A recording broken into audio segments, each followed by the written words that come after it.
주님을 기억하고 다시 오실 재림의 주님을 고대하는 마음으로 지키는 절기가 대림절 절기입니다. 성탄절을 기준으로 해서 4주 전부터 대림절 절기를 지키는데 오늘이 첫 번째 절기입니다.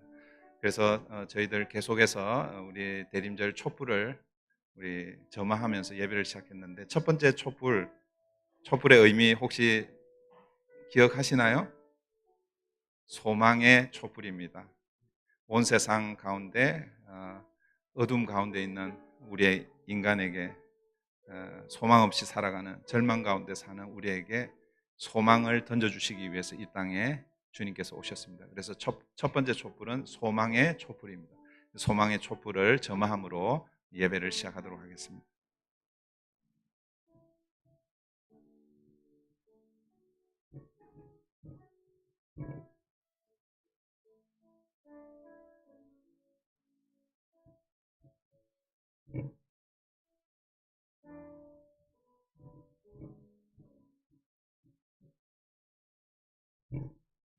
다 같이 기도드리심으로 예배로 나아가겠습니다. 사랑의 하나님, 오늘도 우리를 예배의 자리로 부르시고 하나님 말씀과 주님 앞에 서게 하심을 감사합니다. 주님이 지신 십자가를 통해 영원한 생명을 주시고 우리가 예수님 안에서 한 가족 공동체에 되게 하여 주심을 감사합니다. 하나님, 오늘은 대림절입니다. 소망 없는 이 땅에 영원한 소망으로 오신 예수님을 기대하고 기다리는 마음으로 지낼 수 있도록 성령님 우리 마음을 인도하여 주시옵소서.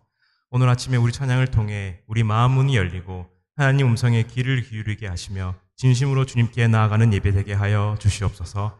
예수님 이름으로 기도드립니다. 아멘. 이제 사도신경으로 우리의 신앙을 고백하겠습니다.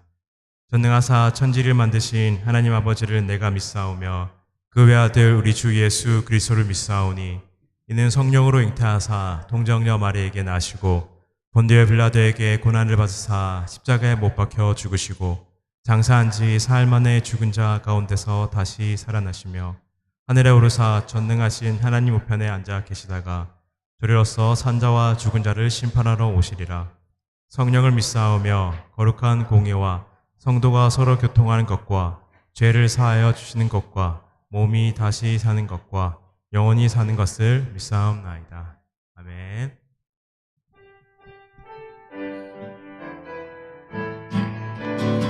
우리 박수 치시면서 나가겠습니다. 주 하나님 독생자 예수 날 위하여 오시었네. 내 모든 죄 다 사시고 죽음에서 부활하신 나의 구세주 살아계신 주 나의 참된 소망 걱정 근심 전혀 없네. 사랑의 주 내 갈 길 인도하니 내 모든 삶의 기쁨들 충만하네. 주 안에서 거듭난 생명 도우시는 주의 사랑 참 기쁨과 확신 가지고 예수님의 도우심을 믿으며 살아계신 주 나의 참된 소망 걱정 근심 전혀 없네. 사랑의 주 내 갈 길 인도하니 내 모든 삶의 기쁨들 충만 그 언젠가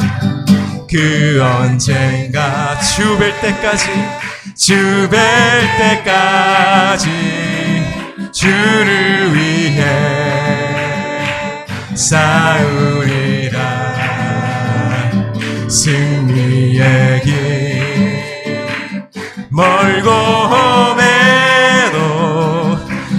주께서 나의 앞길 지켜주시니 아멘. 살아계신 주, 살아계신 주,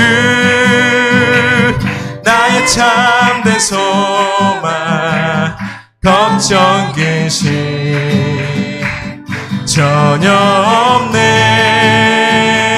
사랑의 주 내 갈 길 인도하리. 내 모든 삶의 기쁨 늘 충만. 살아계신 주, 살아계신 주, 나의 참된 소망, 걱정 근심 전혀 없네. 사랑의 주 내 갈 길 인도하니. 내 모든 삶의 기쁨 늘 충만하네. 살아계신 주, 나의 참된 소망, 걱정 근심 전혀 없네. 사랑의 주 내 갈 길 인도하니. 내 모든 삶의 기쁨 늘 충만하네.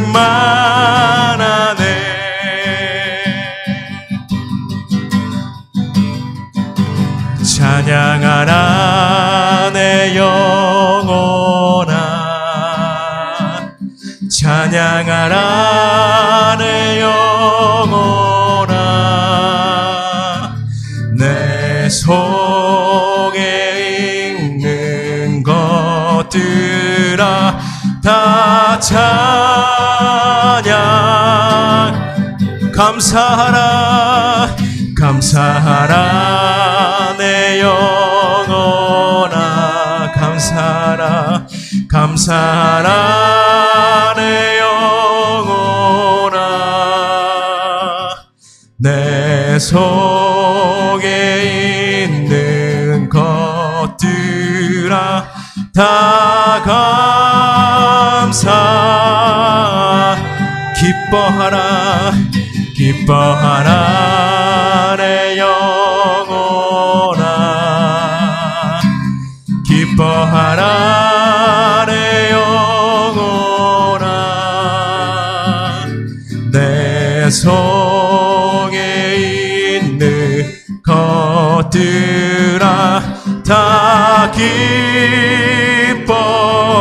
우리 시간 두 손 들고 송축하라, 축하라 내 영혼. 송축하라, 송축하라 내 영혼. 아멘. 내 속에 있는 것들아 다 송축하라.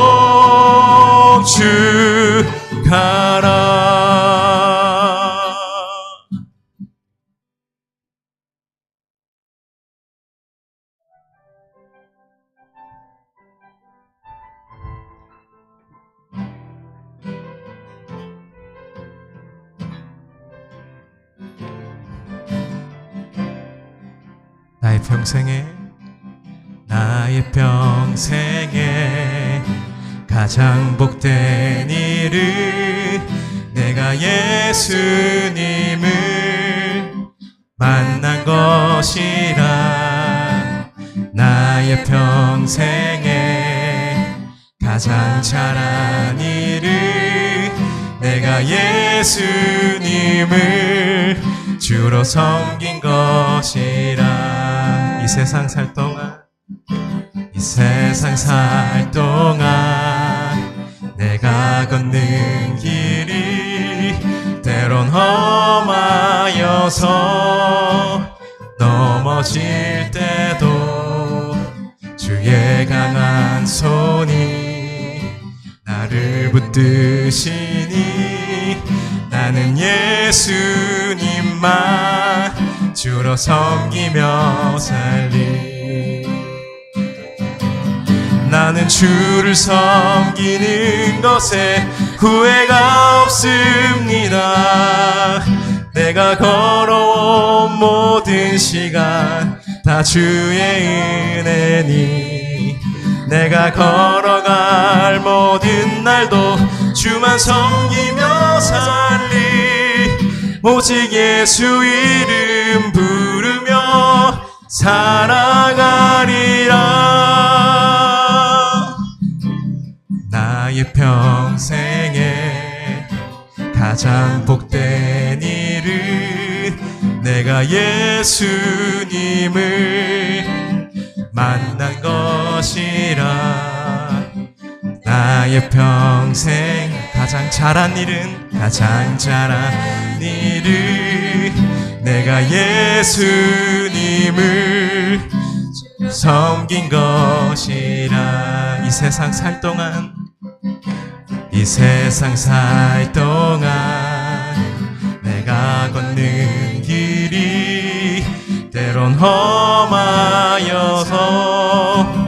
넘어질 때도 주의 강한 손이 나를 붙드시니 나는 예수님만 주로 섬기며 살리. 나는 주를 섬기는 것에 후회가 없습니다. 내가 걸어온 모든 시간 다 주의 은혜니 내가 걸어갈 모든 날도 주만 섬기며 살리. 오직 예수 이름 부르며 살아가리라. 나는 주를 섬기는 것에 후회가 없습니다. 내가 걸어온 모든 시간 다 주의 은혜니 내가 걸어갈 모든 날도 주만 섬기며 살리. 오직 예수 이름 부르며 살아가. 이것이 나의 간증이요 이것이 나의 찬송일세. 나 사는 동안 끊임없이 구주를 찬송. 우리 마지막으로 이것이 나의 간증이요 이것이 나의 간증이요 이것이 나의 찬송일세. 나 사는 동안 끊임없이 구주를 찬송하리. 나 사는 동안 끊임없이 구주를 찬송하리로다.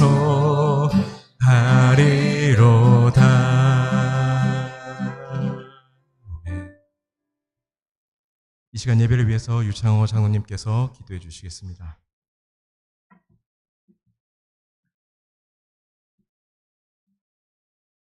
우리를 구원하시기 위해 독생자 예수님을 보내주신 하나님 아버지, 세상의 많은 사람들 가운데 창세전부터 우리들을 택하여 불러주시고 하나님을 아바 아버지라 부를 수 있는 은혜를 허락하여 주신 하나님 아버지께 이 시간 감사와 찬송과 경배를 올려드립니다.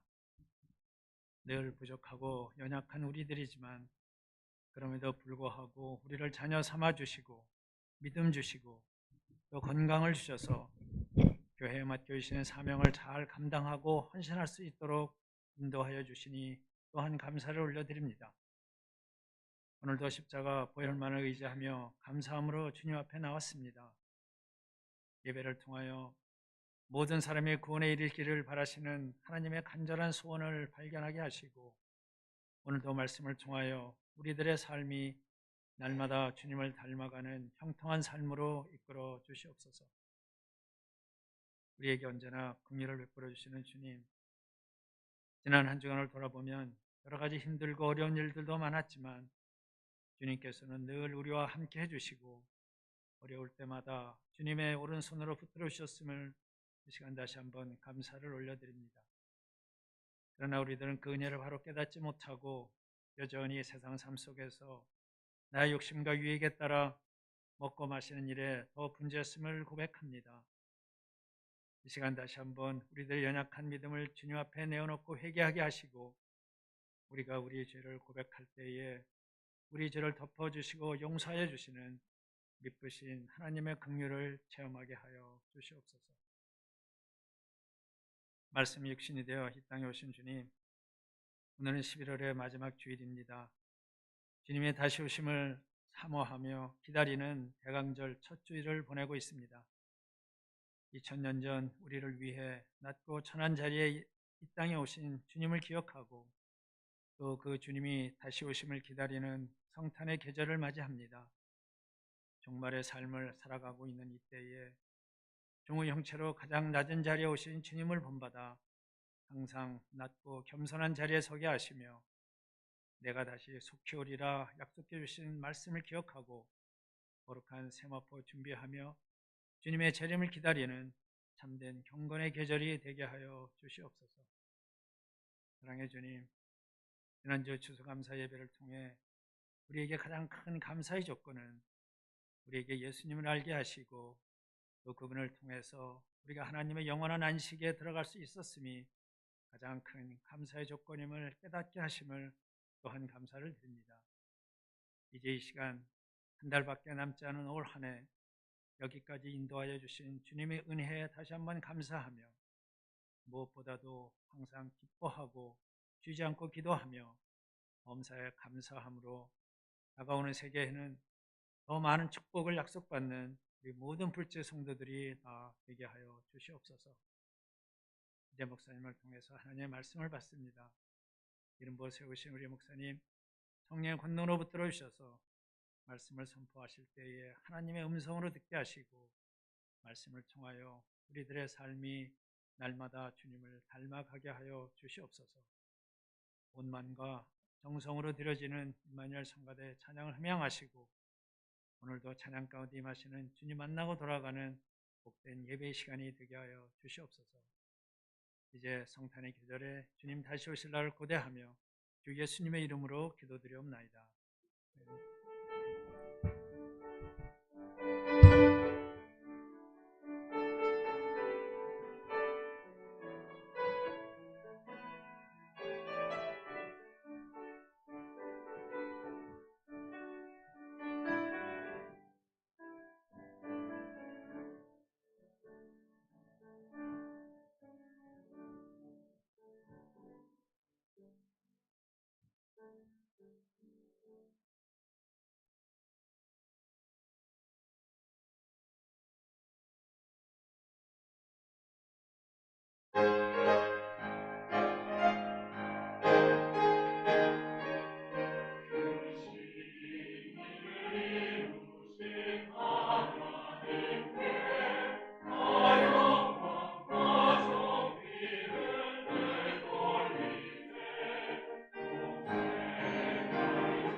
귀한 찬양 감사드립니다. 오늘 우리에게 주시는 하나님 말씀 히브리서 4장 11절부터 16절까지입니다. 히브리서 4장 11절부터 16절까지 우리 한 목소리로 봉독하도록 하겠습니다. 신약 성경 357페이지, 356페이지입니다. 히브리서 4장 11절부터 16절까지 한 목소리를 함께 봉독합니다. 다 같이 합니다.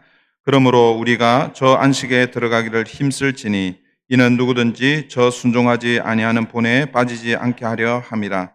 하나님의 말씀은 살아있고 활력이 있어 좌우의 날선 어떤 검보다도 예리하여 혼과 영과 및 관절과 골수를 찔러 쪼개기까지 하며 또 마음의 생각과 뜻을 판단하나니 지으신 것이 하나도 그 앞에 나타나지 않음이 없고 우리의 결산을 받으실 이의 눈앞에 만물이 벌거벗은 것 같이 드러나느니라. 그러므로 우리에게 큰 대제사장이 계시니 승천하신 이 곧 하나님의 아들 예수시라. 우리가 믿는 도리를 굳게 잡을지어다. 우리에게 있는 대제사장은 우리의 연약함을 동정하지 못하실 이가 아니요 모든 일에 우리와 똑같이 시험을 받으신 이로되 죄는 없으시니라. 그러므로 우리는 긍휼하심을 받고 때를 따라 돕는 은혜를 얻기 위하여 은혜의 보좌 앞에 담대히 나아갈 것이니라. 아멘.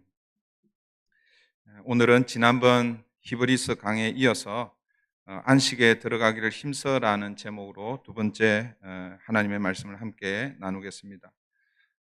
히브리서 4장 1절부터 11절 말씀을 나눌 때 결론적으로 우리는 안식에 들어가기를 힘써야 한다라고 그렇게 말씀을 드렸습니다.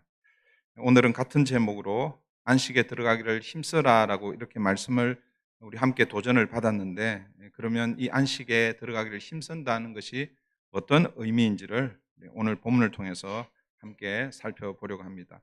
먼저 11절을 다시 한번 보십시오. 11절입니다. 그러므로 우리가 저 안식에 들어가기를 힘쓸지니 이는 누구든지 저 순종하지 아니하는 본에 빠지지 않게 하려 함이라. 4장 11절 이 말씀은 지난번 말씀의 결론이었습니다. 여러분, 왜 히브리서 저자가 이런 말씀을 주셨습니까? 구약의 이스라엘 백성들이 하나님이 예배하신 안식에 들어가지 못했기 때문에, 그러나 너희는 안식에 들어가기를 힘써라라고 이렇게 권면하고 있습니다. 여러분, 구약의 이스라엘 백성들이 하나님이 예배하신 안식에 들어가지 못한 이유가 무엇이었습니까? 여러분 3장 18절 19절을 한번 보십시오. 3장 18절 19절을 보시면 또 하나님이 누구에게 맹세하사 그의 안식에 들어오지 못하리라 하셨느냐 곧 순종하지 아니하던 자들에게가 아니냐 이로 보건대 그들이 믿지 아니함으로 능히 들어가지 못한 것이라. 이스라엘 백성들이 하나님이 예배하신 안식에 들어가지 못한 이유는 하나님의 언약, 하나님의 말씀을 믿지 않았기 때문에, 그리고 그 결과로 순종하지 않았기 때문에, 즉 불순종으로 하나님이 예배하신 안식에 들어가지 못했다라고 말씀하고 있습니다. 그러면 이제 반대로 하나님의 안식에 들어갈 수 있는 길은 무엇일까요? 우리는 어떻게 하면 하나님 안식에 들어갈 수 있겠습니까? 이스라엘 백성들이, 여기서 이스라엘 백성들은 출애굽 1세대를 이야기합니다. 출애굽 1세대들이 하나님이 예배하신 그 가나안 땅, 그 안식의 땅에 들어가지 못한 이유는 불순종함으로 들어가지 못했다. 하나님의 언약을 믿지 않았기 때문에, 하나님의 언약을 믿지 않았다는 것, 그 결과가 결국은 불순종으로 나타나는데, 그것 때문에 들어가지 못했다면, 그리고 히브리서 저자가 히브리서를 받는 1차 독자들, 그리고 오늘 우리에게 그러나 너희들은 안식에 들어가기를 힘써라라고 이렇게 권면하고 있다면, 그럼 우리는 어떻게 하면 안식에 들어갈 수 있는 것입니까? 하나님의 말씀에 순종할 때 안식에 들어갈 수 있는 것입니다. 하나님의 말씀에 순종, 그래서 오늘 이 11절 이후에 우리에게 익숙한 암송 구절이죠. 우리 69절 안에는 들어가지는 않지만 아주 매우 유명하게 우리가 함께 암송하는 말씀이 이 히브리서 4장 12절 말씀입니다. 그래서 11절에서 안식에 들어가기를 힘쓰라. 그 이유는 불순종했기 때문에 들어가지 못한다. 그러니까 너희들은 안식에 들어가기 위해서 힘써야 되는데, 결국은 뭐예요? 하나님 말씀에 순종하라는 것이죠. 하나님의 말씀에 순종하는데 그 하나님의 말씀이 어떠한지를 이어서 설명을 하고 있습니다. 12절 보십시오. 하나님의 말씀은, 그러니까 이 12절 말씀은 우리가 순종해야 할 하나님의 말씀을 이렇게 소개하고 있다라고 이렇게 보시면 됩니다. 하나님의 말씀은 살아있고 활력이 있어 좌우의 날선 어떤 검보다도 예리하여魂과 영과 및 관절과 골수를 찔러 쪼개기까지 하며 또 마음의 생각과 뜻을 판단하나니. 여러분, 이 말씀은 우리가 순종해야 할 하나님의 말씀입니다. 그런데 이 하나님의 말씀이 어떠한지, 하나님의 말씀의 중요한 특징을 두 가지로 설명하면서 그 하나님의 말씀에 순종하라라고 이렇게 말씀하고 있습니다. 오늘 본문에 나타나는 이 하나님의 말씀의 특징이 크게 두 가지로 설명을 할 수 있는데, 첫 번째는 하나님의 말씀은 살아있고 활력이 있다라고 이렇게 표현하고 있습니다. 살아있고 활력이 있다. 이를 다르게 표현하면 하나님의 말씀은 죽은 말씀이 아니다라는 거예요. 우리가 이 성경을 하나님의 말씀으로 믿잖아요, 그죠? 글씨로, 활자로 이렇게 기록이 되어 있습니다. 그런데 여러분, 이 글씨로, 활자로 기록되어 있는, 그래서 마치 책 속에 하나님의 말씀이 갇혀 있는 것처럼 그렇게 보일 수 있지만, 그러나 히브리서 저자는 하나님의 말씀은 죽은 말씀이 아니다, 살아있는 하나님의 말씀이다라는 것입니다. 여러분, 하나님의 말씀이 살아있다라는 것은 그 안에 뭐가 있다는 거예요? 생명이 있다라는 그런 의미입니다. 여러분, 생명이 있는 것은 아무리 죽은 것처럼 보여도 여러분 살아있습니다. 그리고 아무리 살아있는 것처럼 보여도 그 안에 생명이 없으면 죽은 것이죠. 우리는 몇 년 전부터, 거의 한 6년 전부터, 7년 전부터 우리 교회 장식을 그전에는 생화로 그렇게 했는데 지금은 이제 조화로 합니다. 생화로 사실은 하더라도 생화를 다 잘라가지고 이렇게 꽃꽂이를 하잖아요, 그죠? 시간이 지나면 결국 시들어 버리는 거죠. 왜요? 뿌리와 분리되었기 때문에, 생명이 끊어졌기 때문에 그런 것이죠. 이 여러분 멀리서 보면 마치 살아있는 것처럼 보이잖아요. 그러나 뭐예요? 아무리 살아있는 것처럼 보여도 이 안에 생명이 없습니다. 지금 제가 그러면 우리 생화로 다시 하자 그런 의미는 아닙니다. 여러분, 가장 많이 이제 설명드리는 게 유정란, 무정란 그런 얘기 하잖아요, 그죠? 여러분, 유정란, 무정란 눈에 보기에는 똑같아요, 그죠? 구분이 잘 안 됩니다. 심지어는 그것을 요리를 해도 맛이 다 똑같아요. 그런데 언제 이 유정란과 무정란 그 안에 생명이 있는지 없는지를 어떻게 확인을 할 수 있습니까? 어미닭이 그 계란을 품을 때에 그 안에 유정란 생명이 있으면 거기에서 무엇이 나옵니까? 예쁜 병아리가 나오는 것이죠.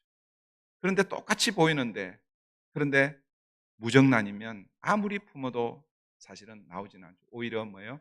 어미의 그 따뜻함 때문에 시간이 지나면 오히려 부패하게 될 것입니다.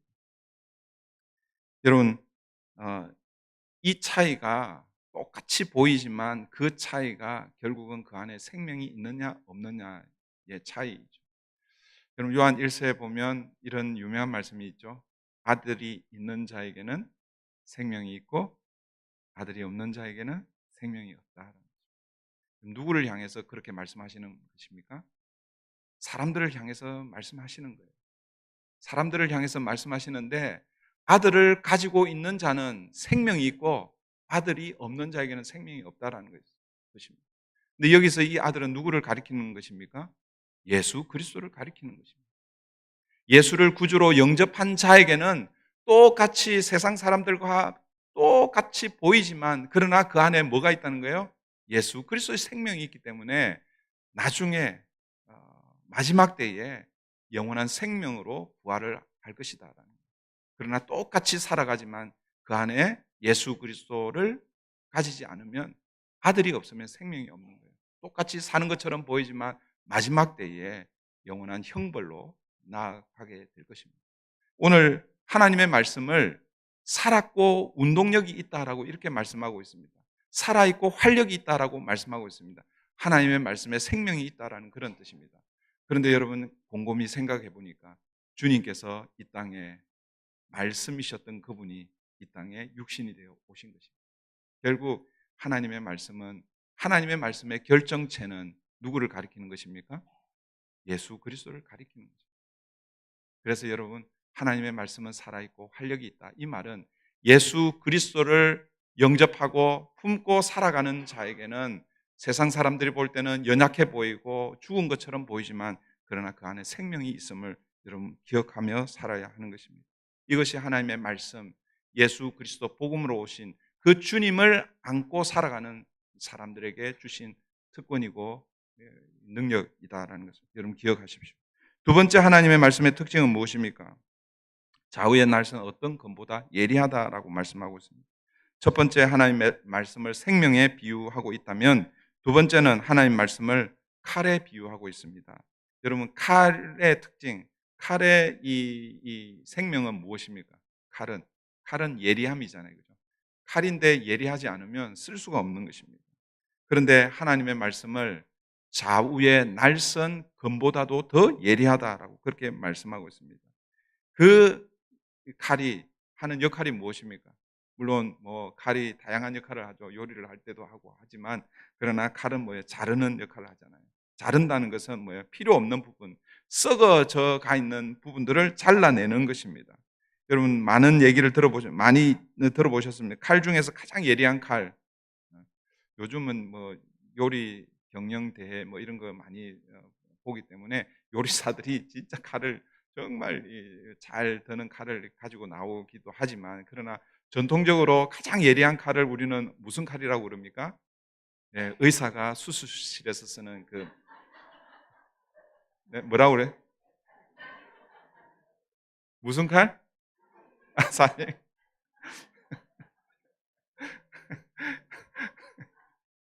네. 아이고 감사합니다. 네, 사시밀 칼도 예리합니다. 그러나 전통적으로 우리가 이해하기로는 의사가 수술실에서 사용하는 메스를 가장 예리한 칼로 그렇게 알고 있잖아요. 그죠? 실제로는 뭐 사시미 칼이 더 예리할 수 있어요. 하여튼 그렇지만 뭐예요? 우리가 인식하기로는 수술실에서 사용하는 그 메스를 가장 예리한 칼이라고 그렇게 얘기하고 있죠. 이와 마찬가지로 하나님의 말씀이 어떤 의미에서는 영적인 메스 역할을 한다는 것입니다. 그래서 우리 인간의 혼과 영 및 관절과 골수를 찔러 쪼개고 우리 인간의 마음의 생각과 뜻을 감찰한다라고 그렇게 말씀하고 있습니다. 다른 말로 하면 하나님의 말씀이 우리의 영적 이 영혼의 이 잘못된 죄의 문제들을 도려낼 수 있는 그런 역할을 하나님의 말씀이 한다라는 것입니다. 사랑하는 성도 여러분, 하나님의 말씀이 제대로 작동하면 사실은 못 고칠 사람이 없어요. 그런데 우리가 잘 고쳐지지 않는 것은 역으로 말하면 우리가 하나님의 말씀을 제대로 받지 못하고 있진 않은가, 우리가 그렇게 한번 생각해 보아야 합니다. 그런데 여러분, 이런 특징을 가진 하나님의 말씀이 사실은 어떤 역할을 하는가, 어떻게 사람을 고친다는 말인가, 그게 13절입니다. 여러분, 우리가 12절 히브리서 4장 12절 이 말씀만 여러분 기억하면 안 됩니다. 이 말씀만 기억하고 하나님의 말씀은 살아있고 활력이 있구나, 그리고 하나님의 말씀은 좌우의 날선 어떤 것보다도 예리하구나, 그 능력의 말씀으로 내가 살아야지, 그 말씀 붙들고 살아야지, 거기에서 멈추면 안 되는 거예요. 근데 실제 그 살아있는 하나님의 말씀, 그 어떤 칼보다도 예리한 그 하나님의 말씀이 실제로 하는 역할이 뭐냐라는 거예요. 그게 13절입니다. 13절 보십시오. 지으신 것이 하나도 그 앞에 나타나지 않음이 없고 우리의 결산을 받으실 이의 눈앞에 만물이 벌거벗은 것 같이 드러나느니라. 여러분, 이 13절이 의미하는 것이 무엇이겠습니까? 이 12절은 하나님의 말씀의 특징을 소개하고 있습니다. 여러분, 하나님의 말씀을 가장 잘 설명하고 있는 것이 디모데후서 3장 15절, 16절, 17절 말씀이고, 그 다음에 또 하나님의 말씀을 잘 설명하고 있는 것이 이 히브리서 4장 12절, 13절입니다. 여러분, 디모데후서 3장 15절부터 17절은 하나님의 말씀이 우리를 구원하는 능력이 있다라고 말씀하고 있고, 그리고 구원받은 하나님의 백성들이 하나님의 자녀로 바르게 세워가는 그 역할을 하는 것이 이 디모데후서 3장의 하나님 말씀의 역할입니다.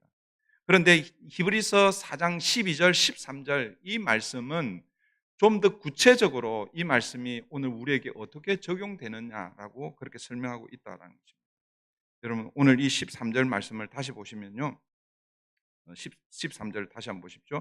지으신 것이 하나도 그 앞에 나타나지 않음이 없고, 무슨 얘기입니까? 하나님의 말씀은 살아있고 활력이 있는데, 생명이 있는데, 그런데 그 어떤 예리한 칼보다도 더 예리해서 우리의 혼과 영 및 관절과 골수, 우리의 마음의 생각과 뜻을 감찰한다라는, 그래서 우리를 샅샅이 다 해부해낸다라는 거예요. 그렇게 해부해서 보니까 우리가 어떻게 드러나는 거예요? 벌거벗은 것처럼 그렇게 드러난다라는 것이죠. 지으신 것이 하나도 그 앞에 나타나지 않음이 없고, 우리의 결산을 받으실 이의 눈앞에 만물이 벌거벗은 것 같이 드러나느니라. 여러분, 벌거벗었다라는 의미가 무엇이겠습니까? 수치가 드러난다라는 그런 의미죠. 여러분, 이 수치라는 것은 무엇의 결과입니까? 죄의 결과입니다. 죄의 결과로 드러나는 것이 수치입니다. 그러니까 결국은 뭐예요? 하나님의 말씀이 생명이 있고, 하나님의 말씀이 어떤 칼보다도 예리한데, 그 하나님의 말씀 앞에 서면 우리가 어떻게 드러난다는 것입니까? 벌거벗은 것처럼 드러난다는 거예요. 우리의 수치가 다 드러난다는 거죠. 우리의 죄가 다 드러난다는 거죠. 하나님의 말씀이 이런 역할을 한다는 것입니다. 사랑하는 성도 여러분, 이것이 무엇을 의미할까요? 우리 인간이 하나님의 말씀 앞에 서면 우리는 다 죄인이구나라는 고백을 할 수밖에 없다라는 그런 뜻입니다. 그러므로 하나님의 말씀이 우리를 살린다, 우리를 고친다라는 것은 결국 우리가 하나님 말씀 앞에서 우리가 죄인이라고 고백할 때, 그때 하나님의 말씀이 역사한다라는 것입니다.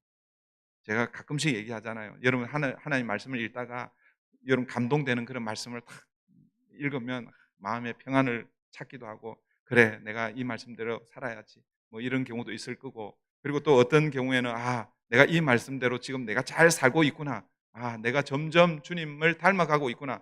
혹시 그런 말씀을 읽을 때마다 그런 마음이 드는 사람 혹시 있습니까? 참 귀한 일이긴 한데,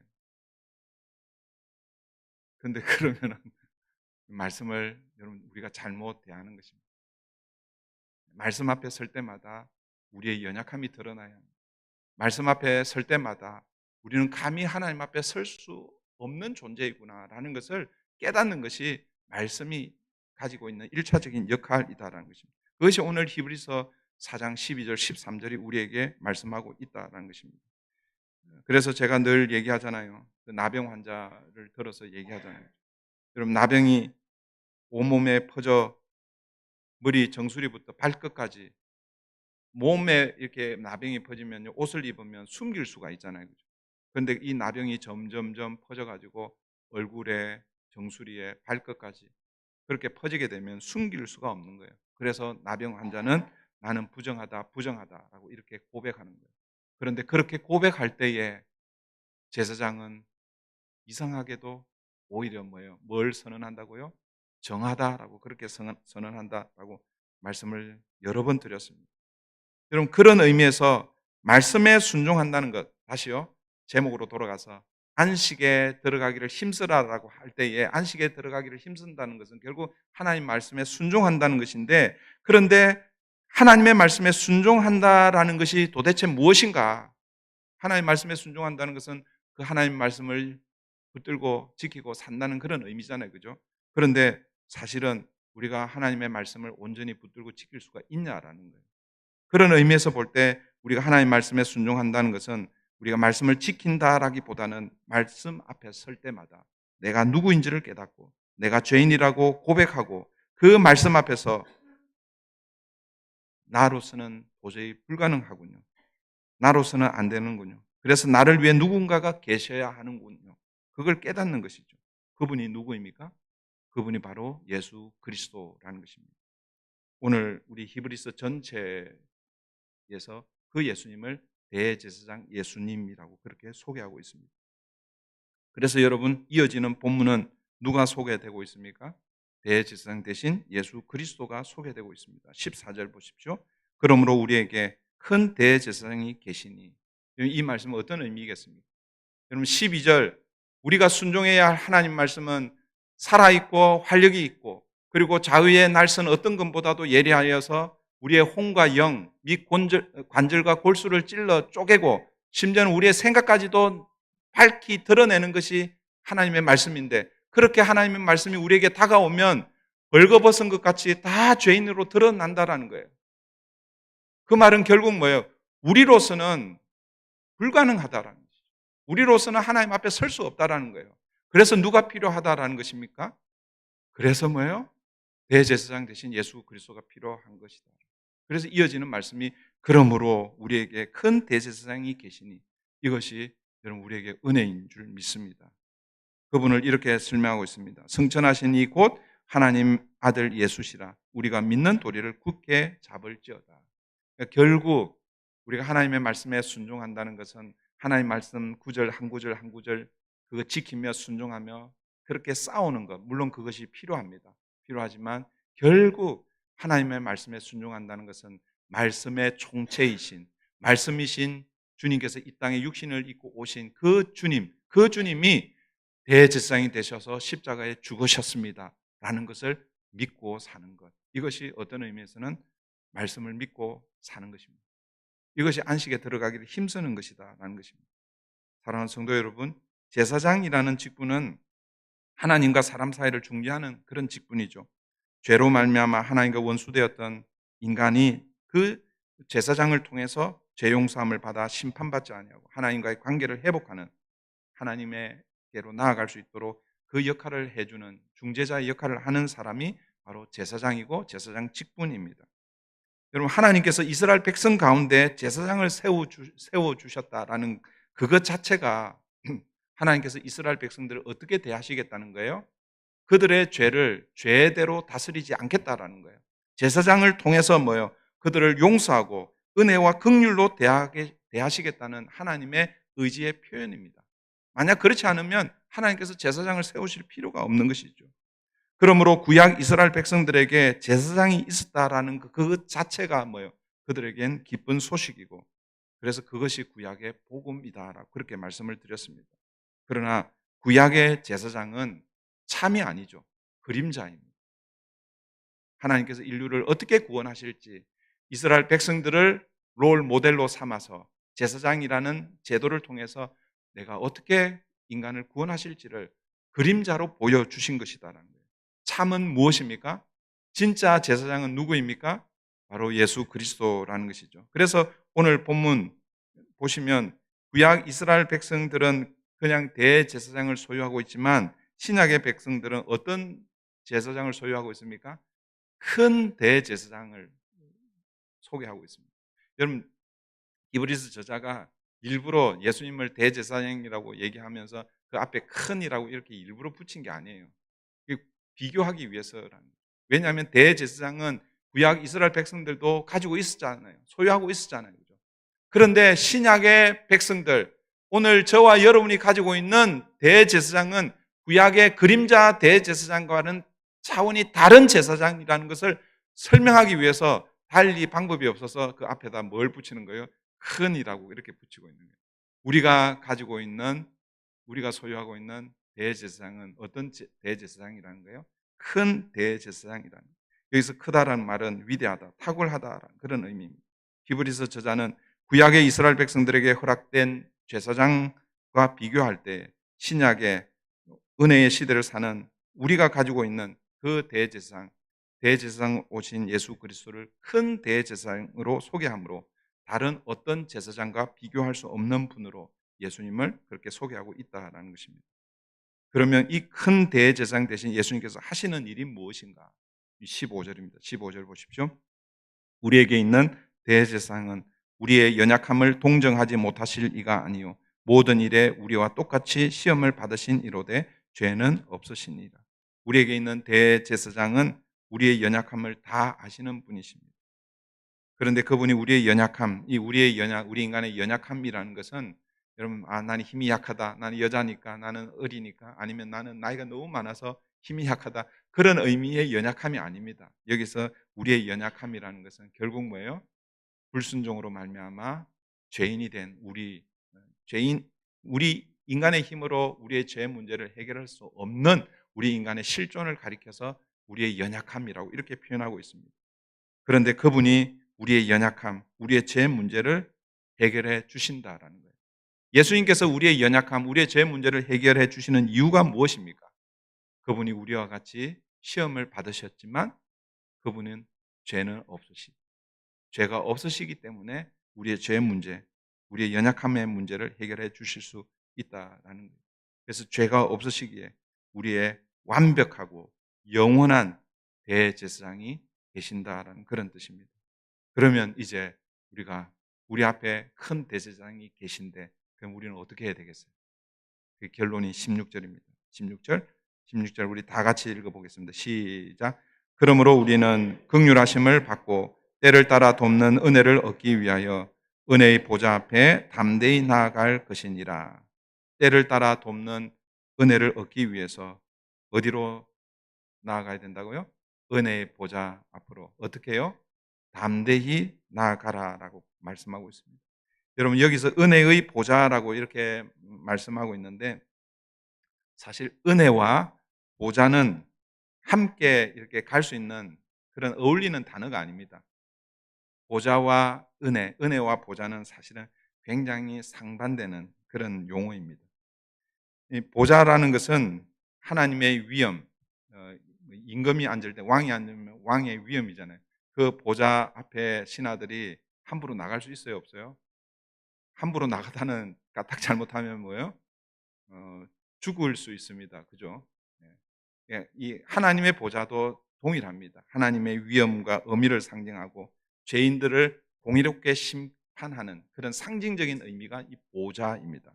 그래서 여러분 구약에 보면 에스더가 유대인이 이제 죽을 위기에 처해 유대인이 몰살될 그 위기에 처하잖아요, 그죠?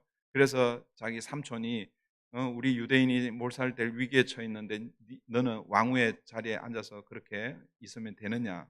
네 왕후의 자리에 앉은 것이 이때를 위함이 아니냐? 너 가만히 있으면 안 된다. 그렇게 권면을 하잖아요, 그죠? 그때 에스더가 3일인가요? 하여튼 금식하고 그리고 결심하잖아요. 결심하면서 아하수에로 왕의 그 보좌 앞으로 나아갈 때 뭐라고 하면서 나아갑니까? 죽으면 죽으리라. 여러분 왕후가 왕에게 나아가는 게 그게 원래는 얼마나 자연스러운 거예요, 그죠? 당연히 그렇게 해야 되는 거잖아요. 그런데 그냥 아하수에로 왕에게 나아가는 것이 아니라 어디로 나아가는 겁니까? 왕이 앉아 있는 그 보좌로 나아가기 때문에 그래서 뭐예요? 죽으면 죽으리라라고 고백하면서 그렇게 나아가는 것입니다. 여러분 우리가 요한계시록을 공부도 했고 또 얼마 전에 우리 그 매일 성경을 통해서 요한계시록을 묵상했습니다. 요한계시록에 보면 여러분들이 요한계시록 그러면 제일 기억에 많이 남는 게 뭔지 모르겠어요. 요한계시록 그러면 어쨌든 사람들이 많은 경우에 그 심판, 일곱 나팔, 일곱 대접으로 1년의 그 시리즈 심판이 있잖아요.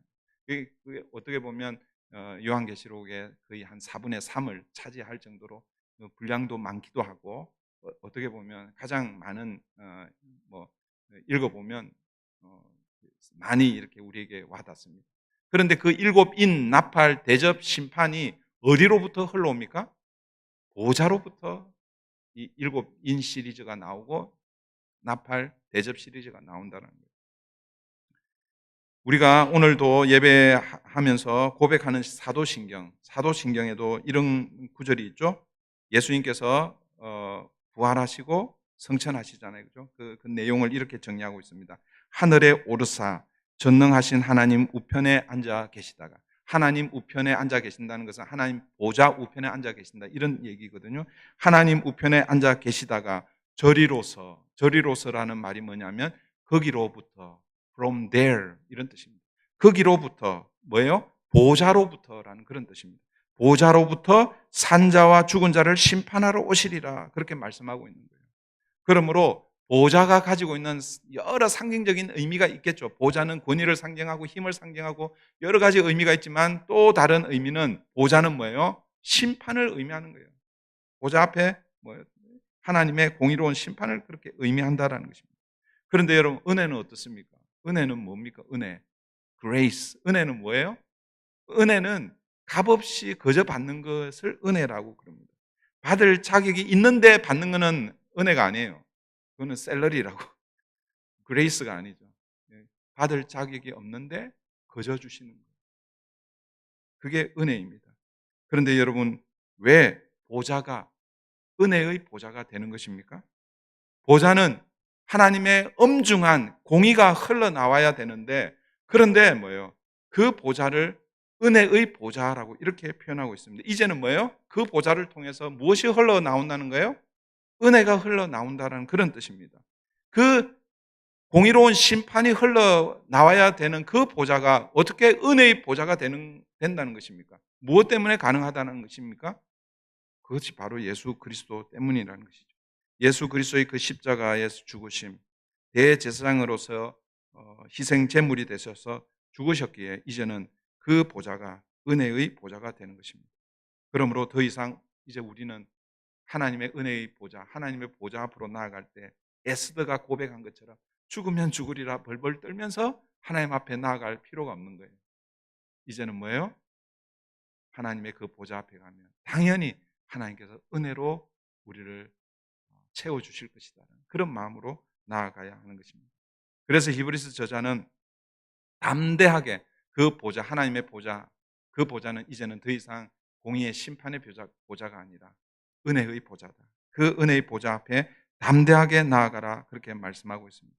그럼 이 담대하게라는 이 단어는 헬라어로 파레시아라는 단어입니다. 이 헬라어 단어를 알 필요는 없습니다. 그런데 이 파레시아가 가지고 있는 원래 뜻이 뭐냐면 거리낌 없이 자유롭게 그리고 솔직하게 나아가서 자신의 의견을 표현하는 그 상태를 파레시아라고 이렇게 그런 뜻입니다. 그러니까 여러분 하나님께 나아갈 때에 거리낌 없이 나아가는 것이죠. 그리고 솔직하게 나아가라는 것이죠. 그전에는 여러분 하나님 앞에 우리가 나아갈 수 없었습니다. 왜요? 우리의 죄 때문에. 하나님 앞에 나아가기만 하면 하나님의 말씀, 살았고 운동력이 있고 그 좌우의 날선 어떤 것보다도 예리해서 그냥 하나님 말씀 앞으로 가면 우리의 수치가 다 드러나는 거예요. 그래서 부끄러워서 하나님 앞에 나아갈 수가 없었습니다. 그런데 예수 그리스도께서 십자가의 죽으심으로 우리의 수치를 다 덮어주셨기 때문에 이제는 어떻게 해요? 담대하게 거리낌 없이 그렇게 하나님께 나아가라는 거예요. 이 히브리서 문맥을 고려해서 조금 속되게 표현하면 뻔뻔하게 얼굴에 철판을 깔고 그렇게 하나님께 나아가라는 거예요. 여러분 우리가 사람들이 그게 있잖아요. 뭐라고 하지? 이렇게 단어가 생각이 나지 않아요. 하여튼 뭘 좀 이렇게 잘못하면 우리 좀 주저주저 하잖아요. 이렇게 나갈 때. 그런데 어떤 사람은 뭐 잘못하고도 뻔뻔하게 오는 사람들이 있잖아요. 그런 사람들 보고 얼굴에 철판을 깔았다 뭐 이렇게 철면피 뭐 이런 얘기를 하잖아요. 그죠? 근데 하나님께 우리가 나아갈 때 그런 모습 좀 표현이 속되지만 히브리서 기자는 그것을 담대하게 우리말 번역이 담대하게라고 그렇게 번역하고 있지만 우리의 죄에도 불구하고 우리가 하나님 앞에 그냥 나갈 수 있는 이유는 예수 그리스도께서 우리의 죄를 우리의 수치를 덮어 주셨기 때문에 그렇게 나아갈 수 있다라는 것입니다. 사랑하는 성도 여러분, 이제 말씀을 맺습니다. 우리는 안식에 들어가기를 힘써야 합니다. 지난 1절부터 11절 말씀에서 결론이 1절부터 11절에 안식에 들어가기를 힘써라라고 그렇게 결론적으로 말씀을 했습니다. 그런데 안식에 들어가기를 힘쓴다는 것은 그게 도대체 뭐냐? 너무 뭐 어려운 건 아니잖아요. 그죠? 안식에 들어가기를 힘쓰는데 안식에 들어가지 못한 출애굽 1세대들을 보니까 하나님의 말씀을 믿지 않고 불순종한 결과로 안식에 들어가지 못했다는 거죠. 그러면 우리는 어떻게 해야 되는 거예요? 하나님의 말씀에 순종하면 되잖아요. 그런데 우리가 순종해야 하나님의 말씀을 어떻게 소개하고 있습니까? 하나님의 말씀은 살아있고 활력이 있어 좌우의 어떤 날선검보다도 예리하다는 거예요. 이 하나님의 말씀에 여러분 순종할 사람이 있겠어요? 없겠어요? 그 하나님의 말씀에 순종하려고 나아가면 우리의 벌거벗은 수치스러움이 드러나는데 누가 이 하나님의 말씀을 붙들고 살려고 하겠습니까? 이게 우리의 문제입니다. 그런데 그 문제를 누가 해결해 주셨습니까? 예수님께서 해결해 주셨다는 것입니다. 우리는 하나님의 말씀에 온전히 순종할 수 없습니다. 오히려 하나님 말씀 앞에 서면 우리는 죄인으로 드러날 수밖에 없습니다. 그러므로 안식에 들어가기를 힘쓴다라는 것은 우리의 노력으로 뭔가를 이룬다는 그런 뜻이 아닙니다. 우리가 안식에 들어가기를 힘쓴다는 것은 결국 대제사장 되신 예수 그리스도의 그 완전한 사역을 의지해서, 대제사장 예수 그리스도의 완전한 사역이란 결국 뭐예요? 십자가죠. 십자가. 그 십자가에 대한 믿음을 붙들고 주님 앞에 나아가는 것, 이것이 안식에 들어가는 것, 힘쓰는 것입니다. 그러므로 오늘 우리가 힘써야 할 것은 우리 스스로 의로워지려는 노력보다 말씀 앞에 자신을 드러내고 우리의 죄를 인정하고 큰 대제사장 되신 예수님을 의지하여 은혜의 보좌로 담대히 뻔뻔하게 얼굴에 철판을 깔고 그렇게 나아가는 것입니다. 저는 그 자리가 바로 예배의 자리라고 믿습니다. 이 예배의 자리가 때를 따라 돕는 은혜를 공급하시는 공식적인, 우리 브릿지 교회의 공식적인 자리라고 믿습니다. 때를 따라 돕는 은혜를 얻기 위해 주님의 은혜의 보좌 앞에 여러분은 솔직하고 또 담대히 여러분 가식 없이 주님 앞에 나와 그분 안에서 누리는 참된 안식, 평화를 누리는 저와 여러분 되기를 바랍니다. 기도하겠습니다. 좋으신 하나님 감사합니다. 오늘도 한 주간을 시작하는 첫날 주님 앞에 구별하여 예배로 나아갑니다.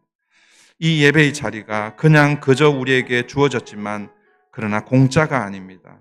엄청난 값을 치르고 우리에게 주어진 하나님의 은혜의 이 자리인 줄 믿습니다. 바로 하나님이신, 하나님의 아들이신 예수 그리스도께서 이 땅에 육신의 몸을 입고 오셔서 십자가의 죽으심으로 우리에게 주님께 나아갈 수 있는 길을 열어주신 것, 이것이 바로 예배의 자리고 은혜의 자리고 은혜의 보좌인 줄 믿습니다. 오늘 우리가 우리의 힘으로는 이 자리에 나올 수 없지만 주님의 그 십자가 공로 의지하여 오늘도 이 예배의 자리로 나온 줄 믿습니다. 이 예배의 자리를 귀하게 여기게 하여 주시고 이 예배를 통해서 주시는 하나님의 은혜로 힘을 얻고 체험받아 한 주간도 주님과 동행하는 우리 모든 성도님들 되게 도와주시옵소서. 날마다 주님과 동행함으로 말미암아 하나님 주시는 안식, 평화를 누리는 우리 모든 성도님들 되기를 간절히 원하옵고 예수님의 이름으로 기도하옵나이다. 아멘. 찬송가 410장 찬송 드리면서 부르면서 드려진 예물 하나님 앞에 올려드리겠습니다.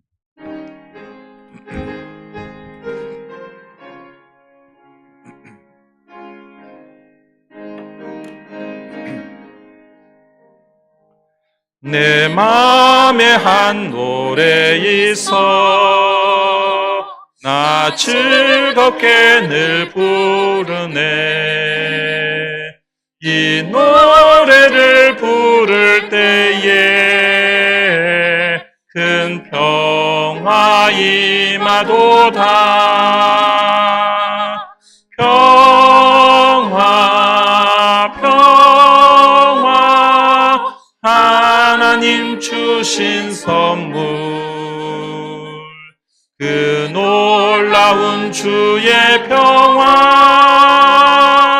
하나님 선물일세.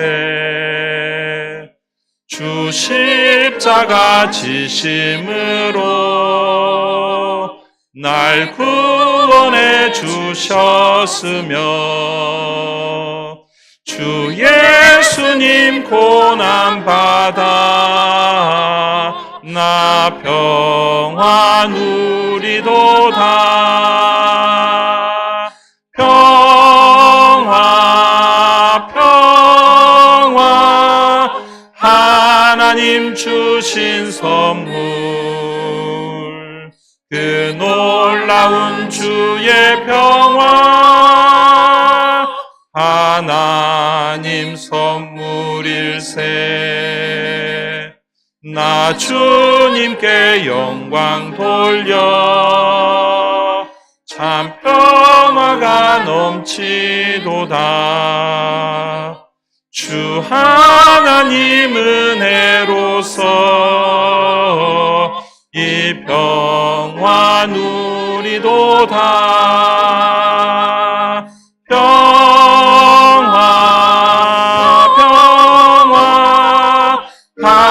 하나님 주신 선물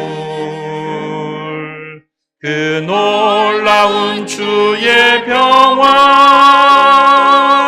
하나님 선물일세 이 평화를 얻으려고 주 앞으로 나아갈 때 주 예수님 우리에게 이 평화 주시도록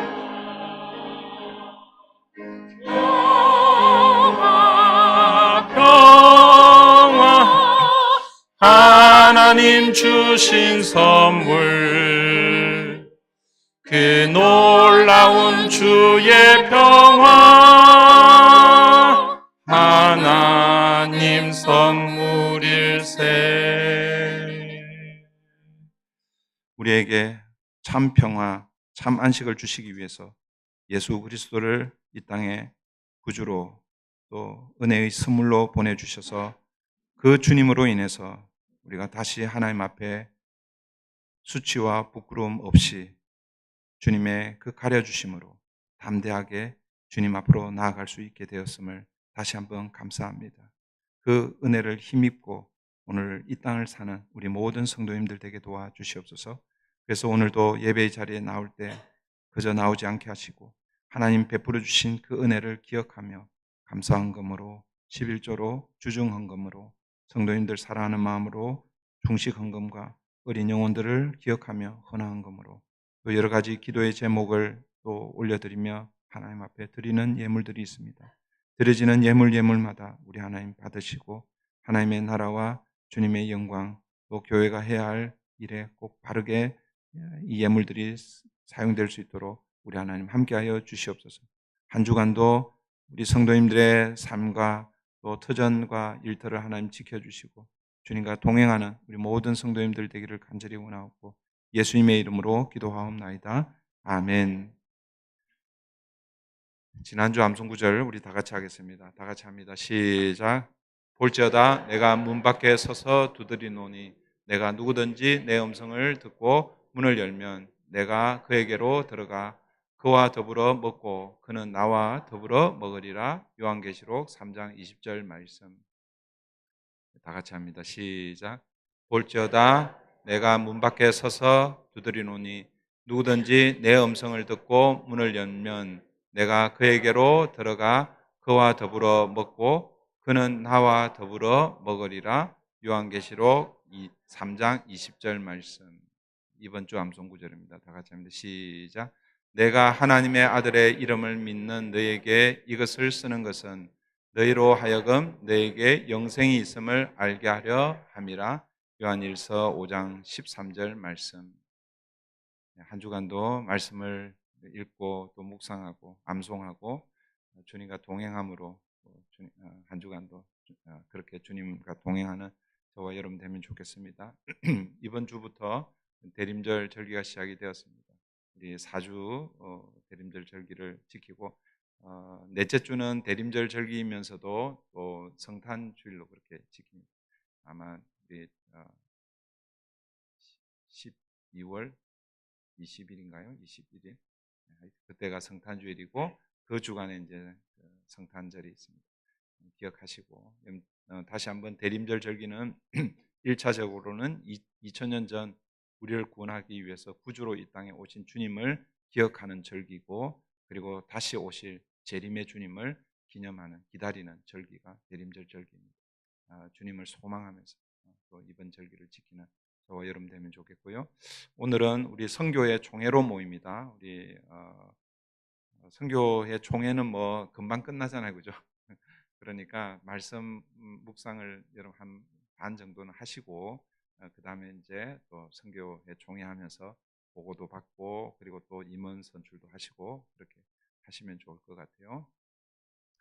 다음 주일은 우리 교회 창립 기념주일로 지킵니다. 올해 43주년이 됩니다. 함께 또 어떻게 보면 우리 교회의 생일입니다. 생일인데 함께 오셔서 함께 예배하고 또 중에 성찬식이 있습니다. 함께 준비하셔서 이렇게 참여하면 좋겠고요. 12월 14일 임시 공동의회를 우리 당에서 좀 했으면 좋겠다라고 결정을 하고 임시 공동의회를 합니다. 안건은요 2가지인데요. 첫 번째는 교회 내규 수정입니다. 그 자세한 내용은 여러분 우리 공동회의 할 때 그때 설명을 좀 드리도록 하고, 그 다음에 또 한 가지는 우리 장로 임기 연장입니다. 장로 임기 연장은 지금 현재 우리 그 내규가 70으로 돼 있는데 우리 뭐 장로님들 전체 임기를 연장하는 그런 의미는 아니고 이것도 내교하고 이제 뭐 관련은 좀 되지만 우리 유창호 장로님이 올해 은퇴십니다. 올해 이제 은퇴신데 1년을 우리 그 당회에서 1년을 더 연장을 했으면 좋겠다 이렇게 결정을 하고 공동회에 여러분들이 반대하면 연장이 안 되고 여러분들이 허락을 해주시면 1년을 더 할 수 있도록 그렇게 하겠습니다. 제가 처음 우리 교회 부임했을 때 왜 이렇게 우리 교회는 당회로 운영이 되는데 당회가 되려면 담임 목사가 있어야 되고 담임 목사가 없으면 당회 구성이 되지 않습니다. 담임 목사가 있어야 되고 그 다음에 장로가 2명 이상 2인 이상 장로가 있어야 됩니다. 그래서 올해 우리 유창호 장로님이 은퇴를 하시면 내년에 당회가 구성이 되지를 않습니다. 당회 구성이 되지 않고 그래서 교회 운영하는 데 어려움이 있습니다. 그래서 그 부분에 대해서 내규를 조금 수정해야 되겠다. 그래서 내규 해당되는 내규를 나중에 좀 자세하게 설명을 드리고요. 우리 교회는 우리 장로교단이나 혹은 침례교단 그리고 또 감리교단이 아니라 우리 교회는 개혁교단에 속해 있습니다. 우리 개혁교단이 가지고 있는 우리 의결 기구가 있는데 그 의결 기구 중에 개교회가 가지고 있는 의결 기구에 우리 장로교는 당회가 최고 의결 기구입니다. 그런데 우리 CRC 교단, 개혁 교단은 카운실이라고 해서 운영위원회가 사실은 의결 기구입니다. 그런데 우리 교회는 한인교회들, 우리 교단에 속해 있는 한인교회는 당회와 카운실을 적절하게 이렇게 같이 운영을 하는데 우리 교회는 카운실은 운영하지 않고 당회로 이렇게 운영을 했거든요. 그런 내용을 우리 지금 내규에도 있어요. 근데 그 내규를 우리가 조금 수정을 해서 앞으로는 이제 우리 교회 시스템이 어떻게 변할지 모르니까 그 내규를 통해서 여러 가능성을 이렇게 열어두기 위해서 내규를 좀 수정하려고 그러고, 그 다음에 이제 급한 것은 이제 우리 장로님이 나이대로 은퇴를 하시면 당회가 구성이 되지 않기 때문에, 그래서 우리 예전에 처음 제가 부임했을 때 우리 송영식 장로님도 은퇴인데 그때 그럼 교회가 공동회의를 통해서 허락을 해주셔서 1년 연장한 그 선례가 있습니다. 그래서 이번에도 그렇게 해서 1년을 조금 더 연장을 하고 그 다음에 이제 교회 내규대로 그렇게 교회를 다시 또 세워가려고 그렇게 하고 있습니다. 그래서 더 자세한 내용이 궁금하시면 저한테 오셔서 광고 시간에 설명을 들었는데 잘 모르겠어요. 디테일하게 좀 더 설명해 주세요. 그러면 저한테 오시면 좀 더 설명을 해드릴 테니까 이해하시고요. 또 그래서 우리 12월 14일 둘째 주일 날 그때 우리 예배 끝나고 공동회의 하고 그 다음에 그날 뭐 한다고 그랬어요? 목장 우리 추첨한다고 그랬죠. 우리 작년에는 우리 여기에서 한 자리에서 했는데 올해는 조금 바꿨습니다. 그래서 목장 모임 통해서 목장 안에서 갈 거예요. 그래야 뭐예요? 여러분 목장이 다 섞이거든요. 다시 여기에 모여 이렇게 하면은 이렇게 안 섞입니다. 그래서 목장 안에서 그렇게 우리 당에서 여러 이렇게 시뮬레이션을 돌려봤는데 이렇게 해야 목장이 이렇게 섞이는구나. 그래서 몇 년만 하면 이제 다 한 번 이상은 다 이렇게 같은 목장을 이렇게 하게 되고, 그리고 뭐 또 시간이 흘러서 우리 교회에 가장 맞는 그런 시스템으로 또 뭐 고정을 시킬 수도 있고 아니면 또 계속 이렇게 할 수도 있고 하여튼 그걸 우리 12월 우리 공동회의 하고 나서 목장 모임 때 그렇게 하도록 하겠습니다. 하여튼 12월 정신없이 이렇게 보낼 수 있는데 정신을 바짝 차리고 함께 가시면 좋을 것 같아요. 네. 또 아울러서 우리 목장대항 체육대회가 이제 거의 막바지에 이르렀습니다. 오늘 이제 탁구 중결승인가요? 네, 탁구 중결승 하고 그 다음에 이제 다음 주에는 이제 탁구 결승, 그 다음에 피클볼 결승 이렇게 하고 시상식은 뭐 그때 뭐 하도록 하도록 하겠습니다. 그렇게 해서 올 한 해 이렇게 목장을 잘 마무리하시고 내년에 또 새로운 목장으로 그렇게 시작하면 좋을 것 같아요. 이번 주 우리 수요 캠퍼스 전도는요 40색이고요. 올해 마지막 사역입니다. 이제 12월 첫 주 끝나면 그 다음부터는 학교가 방학에 들어가고 또 학생들 한번 나가 보니까 학생들이 없어요. 그래서 그 참에 우리도 쉬고 그렇게 해서 잘 정비해서 내년에 그렇게 또 시작하도록 그렇게 하겠습니다. 이번 주 수요일 날 마지막이니까 여러분 늘 뭘 기억하라고 그랬어요? 가든지가 먼저예요. 보내든지가 먼저가 아니라 가든지 보내든지 두 개 함께 참여했으면 좋겠습니다. 현장에 가면 제일 좋고 현장에 가지 않더라도 여러분 수요일만 되면 10시쯤 되면 우리 또 전도 대원들이 캠퍼스로 나가는구나. 이번 주는 어디로 나가지? 마운색이지. 잘 할 수 있도록 여러분이 기억해 주시고 또 기도해 주시고 하시면 좋을 것 같아요. 네, 우리 리사이클용 저기 해주시고요. 그리고 우리 데카테에서 교회에서 소식이 왔어요. 지금 교육관이요 상당히 많이 진전이 됐더라고요. 페인트를 이제 내부 페인트 칠하는 걸 보내왔는데 그때 저희가 9월 달인가 그때 방문했을 때 12월 달에 테이프 커팅식을 한다고 그렇게 했는데 진짜 할지 모르겠습니다. 저희를 그때 하면 초청한다고 그랬는데 올해 12월 달에 할지 아니면 내년으로 넘어갈지는 모르겠는데 어쨌든 제가 어제 그 동영상을 보면서 굉장히 많이 진전이 됐구나 생각을 했습니다. 그래서 여러분들이 리사이클링 해주는 그걸로 교육관을 세우고 있습니다. 별로 도움이 안 되는 것처럼 보이지만 그분들한테는 굉장히 많이 도움이 됩니다. 열심히 해주시면 좋을 것 같아요. 다 함께 자리에서 일어나셔서 마지막 찬양 드리고 축도로 예배를 마치겠습니다.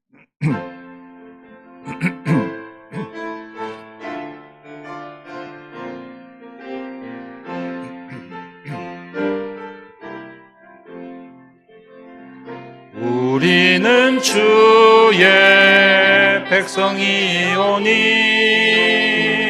주의 그 큰 일을 선포합니다. 이곳 어두운 세상에 빛으로 부르셨네. 주의 얼굴 구할 때 역사하소서. 교회를 세우시고 이 땅 고쳐주소서.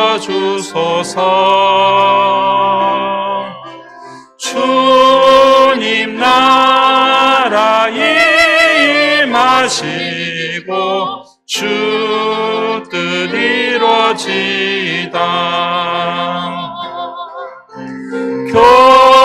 교회를 세우시고 이 땅 고쳐주소서.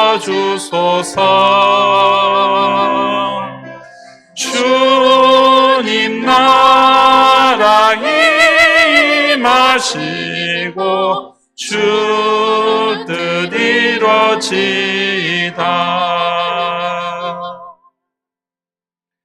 이제는 우리의 구주가 되시는 예수 그리스도의 은혜와 하나님 아버지의 그 크신 사랑과 성령 하나님의 감화 감동 교통하심이 오늘도 주신 말씀 붙들고 하나님이 허락하신 안식에 들어가기로 힘쓰기로 다짐하는, 그래서 대제사장으로 오신 예수 그리스도 그 십자가로 붙들고 이 땅을 살기로 다짐하는 사랑하는 성도들과 그 가정과 일터 위에 우리 자녀들과 브릿지 교회 위에 오늘도 복음을 들고 수고하는 선교사님들과 그 선교 현장 위에 이제로부터 영원토록 함께 하시기를 간절히 축원하옵나이다. 아멘.